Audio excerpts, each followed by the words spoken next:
Good morning, freaks, fiends, and horror fans. Welcome to Still Only 35 Cents. This is the Mystery Monday Monster Show, rebranded from the usual Merry Monday Mail Call show. We're going to be here all month sharing horror-related comics, collectibles, you name it. A little bit of a light haul today, but I have some other things coming in, and you would have noticed that the show throughout the October as well will also be horror themed. We've just launched our first video, which was a CGC pedigree reveal of a bunch of horror titles, Bronze Age horror titles. So welcome everyone. It's great to have you here today. I've just been on the C3 Comics Curing Cancer weekend, just stepped out from that. If you haven't already, please go to the Comics Curing Cancer website and donate before the weekend's out. There are some great books and art up for grabs, and we'll cover some of that later in the show. But if you get a chance, what are you doing here? You should be at the C3 live streams and buying some books and donating to charity. But if you are still here, great to have you. As I say, I'll share a couple of things. There's a lot of stuff that's still in the post, but I took a little bit of a horror lean in some of the stuff that I worked on with some of the members of the community. So it's great. So yeah, if you get a chance, please go over and donate. It's a great cause. I think we're almost at the 50,000 mark that we were, or that the team were looking to hit. So we will put links in the feed if you haven't already donated post the event, so that you get a chance to donate as well. So as I say, welcome. It's Monday in Australia, Monday morning, 7:30 a.m. I know it's probably a Sunday for you, but we don't let that get in the way of the mystery monster mail call show. So welcome everybody. I'm going to go to the chat now and see who's in there. This is almost professional today. Wowzers. So we have Richard.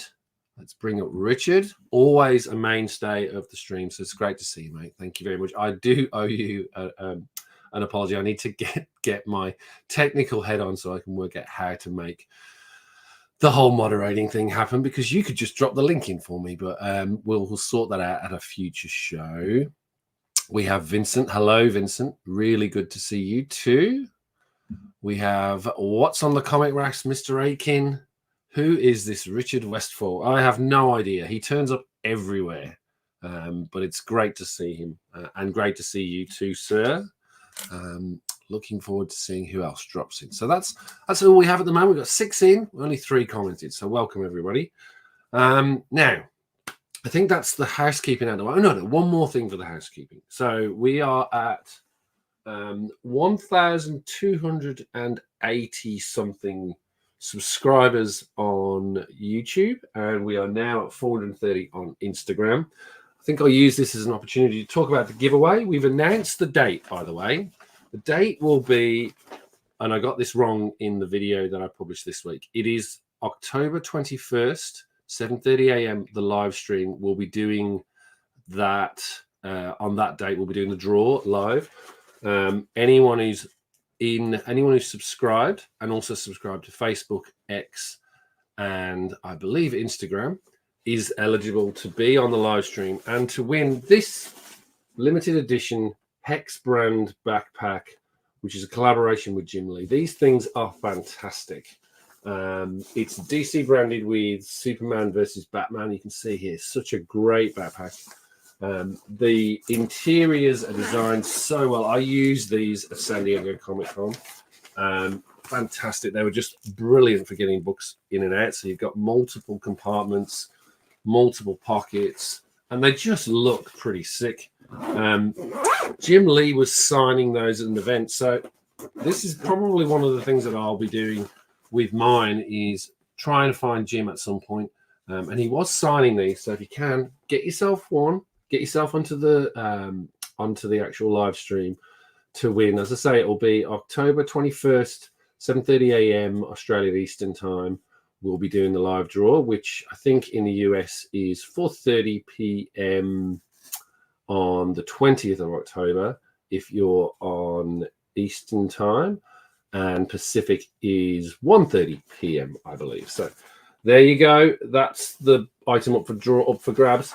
Not only that, though, this I will be working with whoever wins the subscriber giveaway, working out what their favorite character is, what their favorite teams are, and there'll be a few surprises inside this as well. So you won't just get the bag; you will get a collection of books as well, and maybe a slab.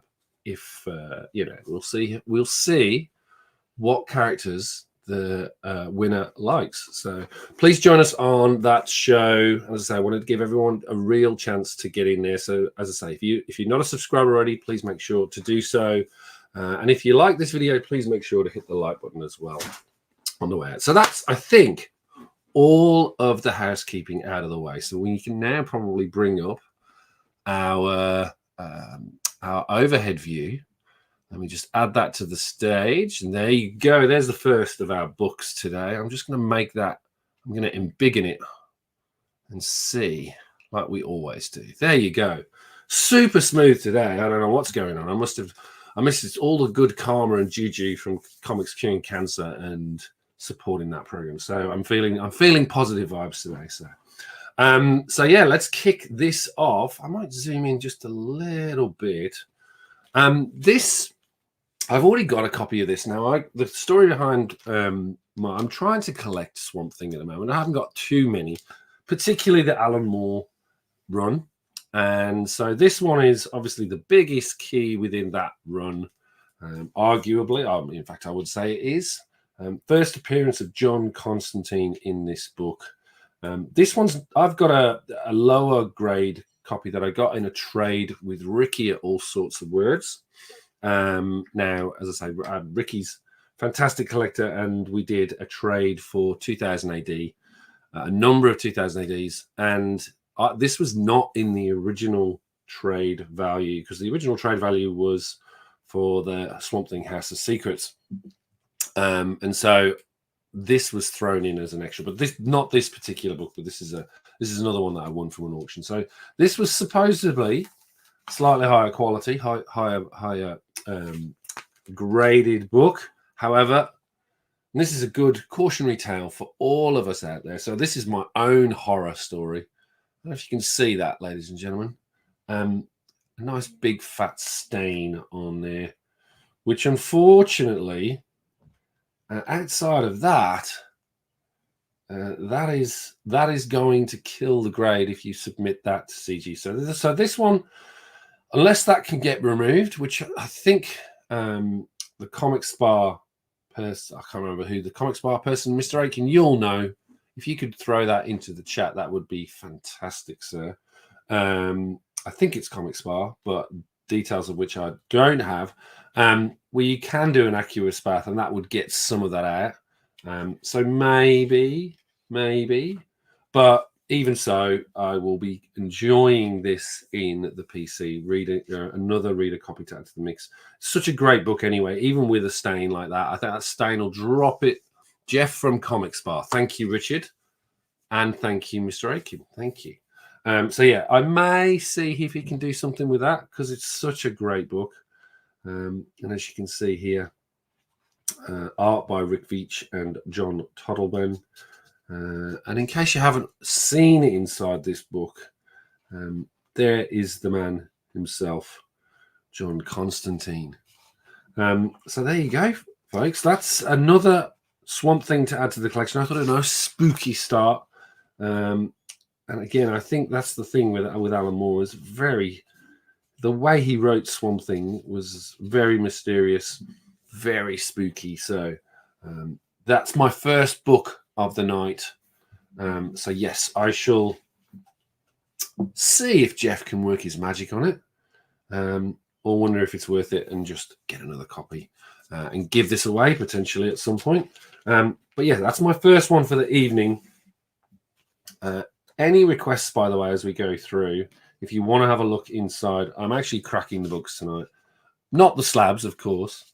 But again, if you haven't seen the interior of these books, they're beautifully illustrated. I've always liked John Toddleben's work, particularly after the Miracle Man piece that he did with Alan Moore as well. But yeah, very deep, dark, and brooding. So yeah, love that book. Great to have it. As I say, I've still got a number of the non-keys to collect. As you all know, I am very much a high-grade collector, so usually love to get them in high grade. So I was hoping that one would be a success. However, it was a miss just on that stain. As I say, a stain will drop you down, I think from memory, about 7.5 according to CGC's grading standards. So yeah, if you don't get yourself, if you've got a stain and it looks pristine other than that, and the thing is, even the smallest stain will get you dinged with CGC. So just be very mindful of that when it comes to your books and submitting. Just go back to the comics briefly. What is that 10 from 1984 at the beginning? There you go. That's exactly the sort of questions I like to see. At least Mr. Aitken is paying attention. It is essentially the best books of 1984, the best 10 books of 1984, as per Amazing Heroes. So Swamp Thing was number 1. This is a good snapshot, actually, in terms of what was hot and what was not. And it'll be interesting. John Sable.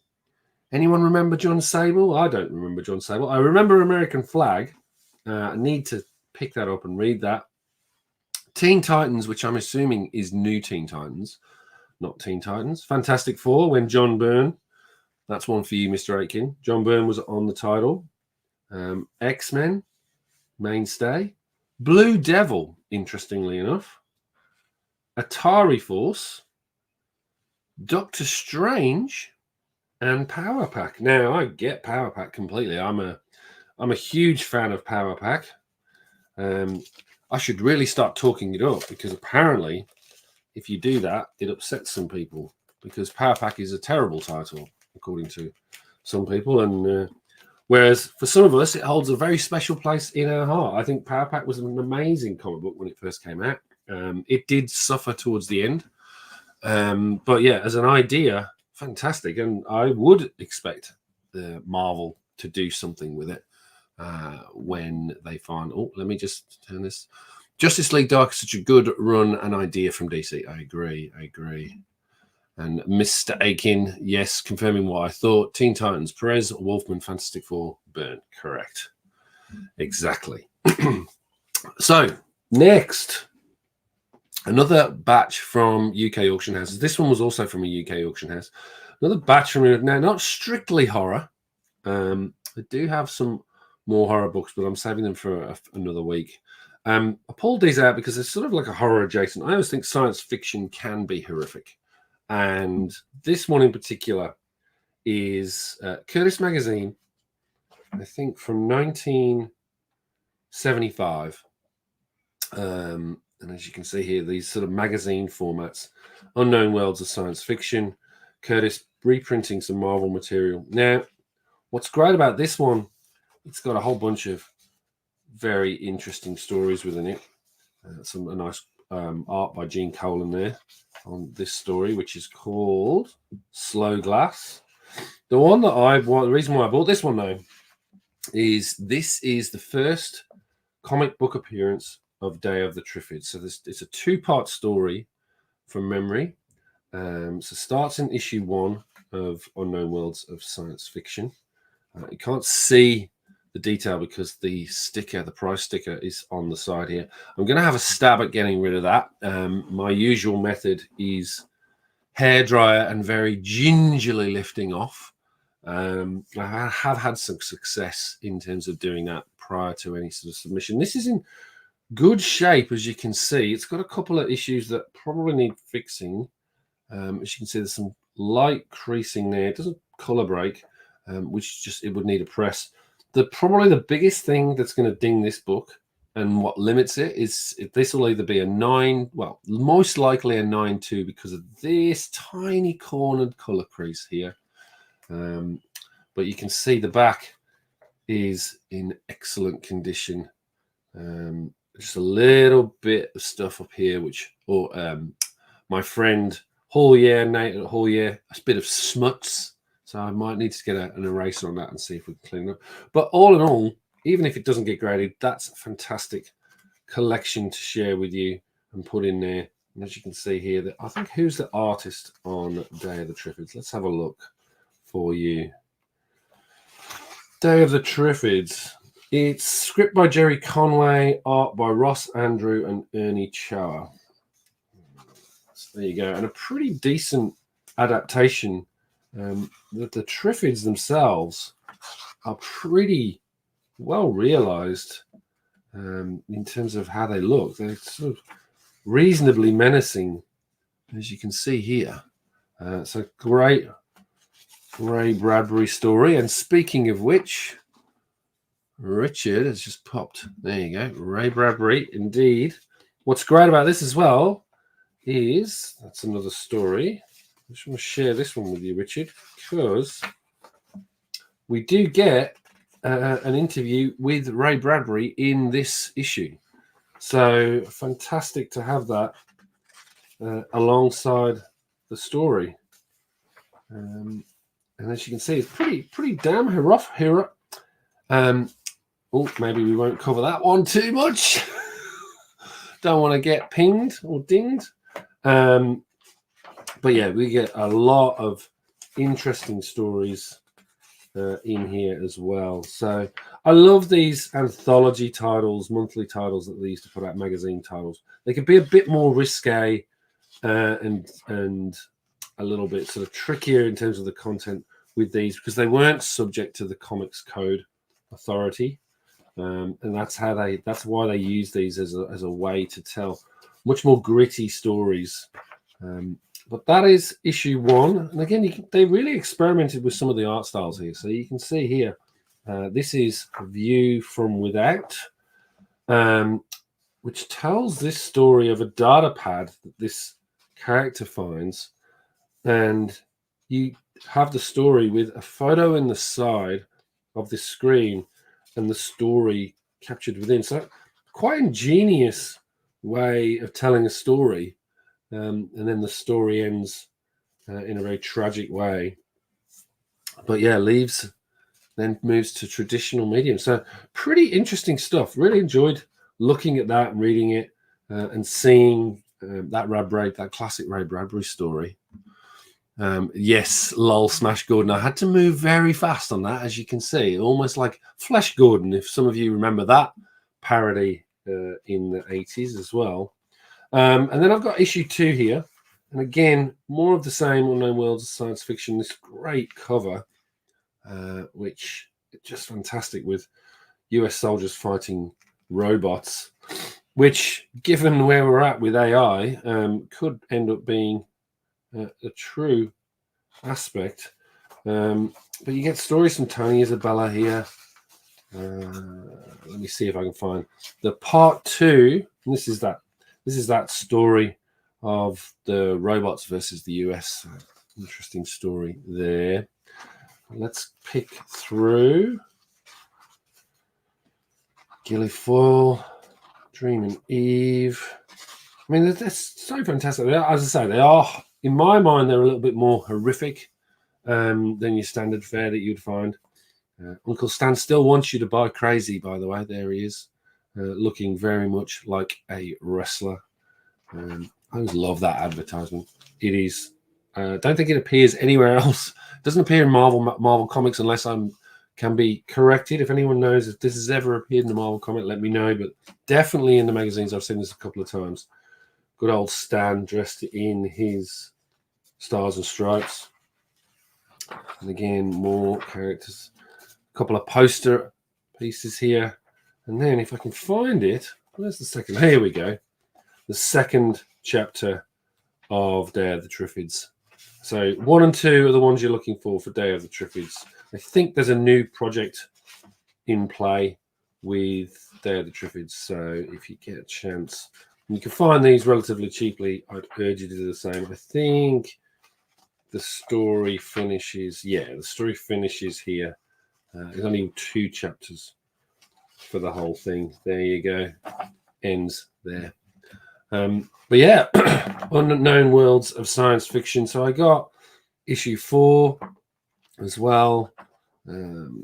Roy Thomas was the editor throughout, with Marv Wolfman, Len Wein, and Archie Goodwin as consulting editors, and John and Jerry Conway as associate editor. John Romita and Dan Atkins were art directors. But yeah, it was a whole cast of classic creators that were part of pulling these together. And as I say, they could be a little bit more adventurous in terms of the books, in terms of the stories that they wanted to do. Speaking of creators, I will be having some news very soon. I've been toying with what to do with memberships, super chats, and the like. Now that we've hit the magical number on YouTube. So stay tuned for that. There'll be an announcement in terms of how we're going to be going forward with the channel and how we're going to treat those sorts of things. I've got a couple of really cool ideas, which hopefully will work out, but I will give you all some information, more information on that as we go. And we've got a number 6. This one's a little bit worse for wear, as you can see here. Staples are sort of popping through, lots of sort of, so just a reader copy there. Then to close us off, we've got the giant size special issue. And again, quite a monstrous cover there. So that's why I thought this would fit within the horror title for this week's show. But yeah, love reading these whole bunch of monsters, even though it is science fiction. Oh, in fact, I remember this story. This was reprinted, and this is the thing that I really like about these as well. Some of these stories actually ended up reprinted in Marvel UK Comics. I remember this one from the Star Wars Weekly, Creature That Eats Bricks. And yeah, this sort of bird creature that befriends this explorer in space. So great stories and great little memories for me, because I'm going to be able to go back and read that. But yeah, pretty good. I'm really, really, really enjoying having those in the collection as well. So we'll pop that just there on top. Now, before we come to more books, I wanted to share with you, as I mentioned, C3's going on at the moment. Thanks, Richard. I just saw your comment. Let me just bring that up. Those covers are great. They are very good, aren't they? I really, really like that one. That one. In fact, all of them are great, but out of the two, maybe the three, those are the three that I think really do stand out in terms of the books. So yeah, I'd say if you can find them, these magazines, they always have pretty nice looking covers, great stories inside, and they're all reasonably self-contained, which is always the nice thing with stories like these.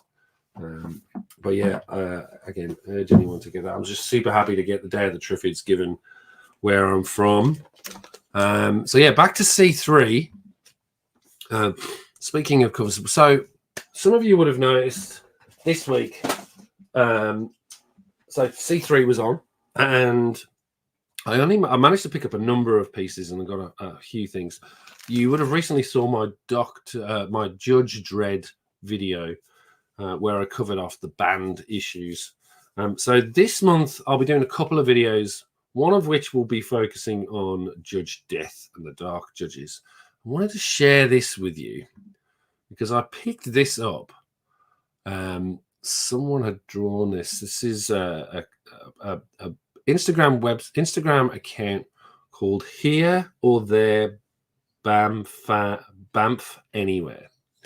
A gentleman called Michael E. Pritchard, who came on one of the live streams last night, and let me bring that up to full screen for you. How do I add this? Let's see. Add to stage. There it is. Yeah, so this piece of work, I'd asked a couple of artists on the C3 to do a Judge Death, and then this suddenly just appeared in terms of adding to the mix. I think Michael must have seen that others were presenting Judge Death. I'd sort of commissioned a couple of Judge Deaths. So I saw this and just thought absolutely brilliant. Now, the thing that's great about this I don't know if you can see, it's actually on a paper bag. So paint, mixed media on a paper bag. Absolutely fun stuff, and just superbly realized image of Judge Death, and you can sort of see the styling there, how Michael's done it. So if you get a chance, go and check out his Instagram account. I say it's Here or There, Banff Anywhere, and have a look at some of his other artwork as well. He shared with me an Alien as well, a Xenomorph that he'd done. But yeah, really interesting style. Reminded me of sort of Bill Sienkiewicz or Simon Bisley. So I will be certainly looking at his stuff in the future. I've just asked for another one. I thought it would be good to do the Dark Judges alongside that. So stay tuned. As I say, it was great. It was nice that this was also sort of something that I was able to sort of pick up for charity as well. But awesome. Just look at that. So you can see the creative process on that paper bag and the original sketch where he came up with the idea. But how that was realized, fantastic. We will be hosting a video on the Judge Death and then, of course, the Dark Judges very soon. That 2008 DVD went down very, very well. So for those of you who don't know who Judge Death is, you will know very, very soon. So let's just close this down and get back onto the books and bring us back to the main big screen. There we go. All right, so if we're talking monsters, you know I still love my X-Men. We've got to have some monsters in there. So picked this up recently. So I've got a 9-2 X-Men number 40, very early in the X-Men run, with Frankenstein. Now, sadly, not the Frankenstein we know and love. I believe this Frankenstein is a robot, but still, nonetheless, a great book to add to the mix. And I thought just would be nice to share with you today. Off-white to white pages from 1968 in January. And again, very well realized Frankenstein, even if it isn't the real Frankenstein. Roy Thomas story, George Tusker cover, Don Heck, George Tusker, Weena Roth, and John Verpoorten art. So yeah, real mix in terms of that. And again, unfortunately, at this point, X-Men was a little bit in the doldrums before. Obviously, we had Steranko come on board, but still an iconic cover in my mind, especially mixing that superheroes and horror piece.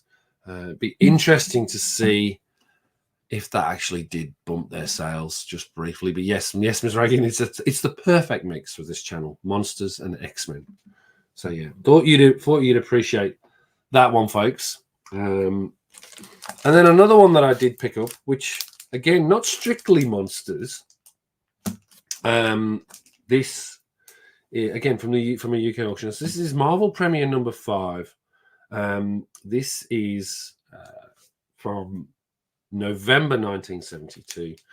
Marvel Premiere featuring Doctor Strange. It has essentially not a key issue, other than the fact for me it's a Mike Ploog cover. So I'm a big fan of Mike Ploog, so great to have that as well. Gardner Fox story, Irv Weasley and Don Perlin art, but that's that Mike Ploog cover that really drew me. The other thing that's important to know about this one, it's an old label, 9.4. So it'll be interesting to see what it gets when I'm going to resubmit this. And the reason why I'm going to resubmit this, you would have seen my most recent video I just did on pedigree books. So this is another one of those pedigree books. This is a Susha News pedigree book. So we will be resubmitting that. And similar to those books that I shared, it'll end up being that nice CGC pedigree gold label. This is one of the books that I shared on a recent video where I took people through what a CGC pedigree actually is. So if you haven't had a chance to watch that video, I'd urge you to go and check it out.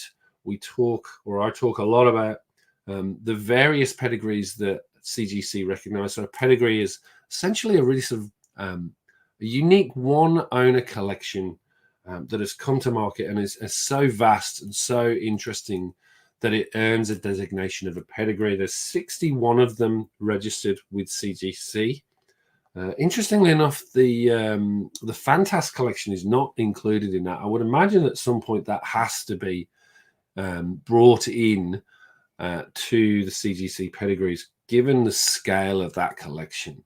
But we'll see. But for now, the Susha News one is the one that I've got. And so I thought that this will end up, hopefully, with a grade bump and that nice, beautiful gold label to boot. So another 9.4 pedigree book to add to the mix. Obviously not anything of super importance for Doctor Strange fans, but still just nice to have that in the collection. Now, I'm torn between the last two sets to share with you because one is in particular important, and then the other one is very obscure, but equally as important. So any calls on which one I should go with first? One is a signature of a legend, and one is a dark, foreboding book that not many of you know about. So which one would you like to go first, folks? We'll just have a nice sip of coffee there before we move into it. Let's see anything in the comments. I'm going to go with the signature because we can't have horror without Bernie Wrightson, in my mind. Now, I purchased this off Future Past Vintage Collectibles. It was raw copy, so wasn't graded, etc. Had a little bit of issues at the top. You can sort of see here. But what's great about this book is it's signed by Bernie Wrightson himself, who did the cover on this book. I think interior it's got art by Sergio Aragonis in there as well, Alex Toth and Nestor Redondo as well. But it's really that cover that you're buying this book for. I love the pink on this and the fact that it's got that Bernie Wrightson signature on. But yeah, dark book. Oh, now you all jumped in too late, I'm afraid. But yes, this very happy to have this. There was another Bernie Wrightson signed book that I was after, but unfortunately the price got a little bit too high on that one. But this turned out really well. I like a 6.5. I'm still happy to have a Bernie Wrightson signed book authenticated by CGC in the collection of the 6.5. Issue 1, House of Mystery, issue 194 from September 1971. Hard enough to find in high grade, these books, as it is. So to grab that, I'm really happy. And as you can see, that cover is sick. Very, very great looking cover. So that's my House of Mystery. Now these, let's put these in. So these are, I don't know if you know about these. I'm going to bring up my notes because this one takes a little bit of work in terms of people understanding or knowing what these actually are. So this is the Dark Mansion of Forbidden Love. This was published, just trying to double check my notes, published in 1971, and it started off with the story of The Secret of the Missing Bride. This fantastic cover. And again, basically, there were 4 issues of Dark Mansion of the Forbidden Love, which was sort of like a romance/horror title before it reverted to Forbidden Tales of the Dark Mansion, which basically it was very much in the same vein of House of Mystery and House of Secrets, but it had a number of, only ran for I think 15 issues in total of the Forbidden Tales of Dark Mansion, but it started as this Dark Mansion of Forbidden Love. And you can see here, this is issue 2. So I was lucky enough to pick up issue 2 and issue 3. And then I jumped to issue 5, obviously, which is the read. But the thing that is so striking about these books is just the quality of the actual books themselves. They are absolutely immaculate. So I was really happy to pick those up. They're amazing. If you can get them in high grade, they're sort of sitting at around about sort of $2,000 or $3,000. And these were immaculate. I've seen sort of 7.5s go for something like $250 just for that first issue. But yeah, it's the thing that was really great about it. You got art by Tony DeZuniga in there. It's a painted cover. What's really, really fascinating about this also features a text story by Wes Craven. I think there was a number of them. I think there was in the second. He did a number of those throughout the run. I think text story by Wes Craven in issue 1, 2, and 3 from memory. But yeah, you've got amazing art by Don Heck in issue 3. I'm just looking through my notes in terms of what other aspects. So that's a Jeff Jones cover. What else did I find out about this? I did a lot of digging on this. This one was really fun to sort of dig into. Then they look small. What size are these books? Let me just bring that comment up for everyone to see. They look small. What size are these books? They're standard size, Richard. They're Silver Age size. So they're slightly bigger in terms of like the page count, but they are standard size comic books. So not the Silver Age, obviously, but yes, they are the standard size that you would find.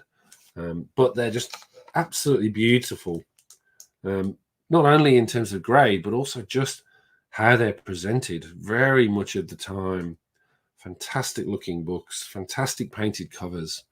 And I thought I'd bring this for the first Mystery Monday Monster Show just to show you. There's not really monsters in here, more your traditional horror title. But yeah, fantastic looking books.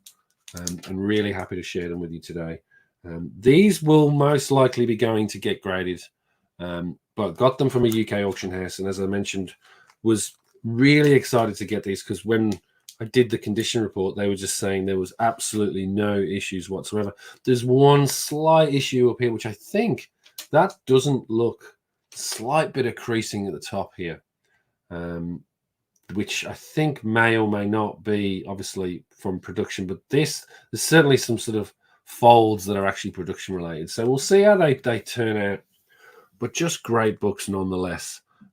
Really happy to pick them up and have them in the collection, and having that Wes Craven text stories in there is pretty intense, considering, because you wouldn't have expected that. So I'm going to do a little bit more digging and see what else Wes Craven did in comics. But certainly for the first 3 issues in here, you've got obviously someone who went on to become a master of horror on the big screen. Fantastic to see his first, or one of his first, comic book appearances in there. So that's your lot for today, I'm afraid, ladies and gentlemen. I don't have anything else. I did have a couple of ideas, but yeah, as I say, this week was pretty light on. Really wanted to share those with you. I might crack this out and see if we can find that Wes Craven text story before we close off the stream. I know we've been going for a little while. Trying to be very gingerly with these because they are fantastic. But yeah, very much a romance horror book. Let's see if we can find that Wes Craven text story for you. Where would it likely be? And again, look at the art in this thing. Beautiful. Tony DeZuniga artwork. Fantastic interior. But yeah, very happy to have this. And as you can see, the quality's pretty fantastic. I'm assuming it should be at the end if we've got a text story. There we go. There is your story by Wes Craven. The love that was stronger than death. And then obviously through the keyhole at a letters page. And that, I think, continues in other stories, continues through other issues. So a little bit of a glimpse inside that beautiful looking book. Very happy to have these in the collection. I will have a shout out to Dave, a Future Past Vintage Collectibles. Not that he first got me onto these in terms of understanding their key significance. So yeah, these are just beautiful books. Really happy to add them to the horror collection. Look at this, just absolutely fantastic. I think this may be Tony DeSaniga again. Let me just go to the back and we'll see if we can see that Wes Craven story. Just look at how good these are. They are beautiful. Let's have a look. Through the keyhole of the Dark Mansion. I'll have to see if I can find the story. Maybe it wasn't in issue 2. It might have been in issue 3. But yeah, when you get them graded, they do notate Wes Craven story on the label.